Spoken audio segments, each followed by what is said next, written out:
Tere, mina olen Tanel ja otsustasin kolida Kalamajast Kanamajja. Ehk siis täpsemalt asutasin Saaremaale mahekanala, tuli välja Saaremaa suurim. Kõik see sai algus täpselt siis, kui Saaremaa isoleeriti muust maailmast. Oli keeruline, aga täna pool aastat hiljem oleme siin täitsa olemas elus ja toimetame väga aktiivselt.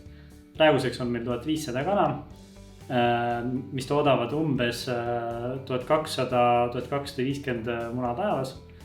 Ja kõik munad meil tänase seisuga õnnestub maha kenasti müüa, nii et nii Kuressaares Saaremaa turule kui ka siis Mandri-Tallinnasse. Et kui küsida, mida teha või mida on võimalik teha maailmas täiesti eraldatud ja isoleeritud üksikul saarel, siis mina võin öelda, et mahekanal. Kuidas ma kanadeni jõudsin, oli see, et kuna mul on tegelikult põllumajandusharidus, ma olen kogu aeg põllumajandusvaldkonnas töötanud, aga ei ole kunagi tootjana töötanud. Ja ma olen väga hindanud põllumajandustootjad, sellepärast alati, kui ma endale külla lähen, see sära nende silmis isegi keerulisel ajal on nagu olemas, siis sai suht pragmaatiliselt hakatud erinevaid asju maha tõmbama, et kuna mul on võimalus saada põllumajandustoetust alustava ettevõtja, siis 40 000 eurot, siis mida sellest saab teha.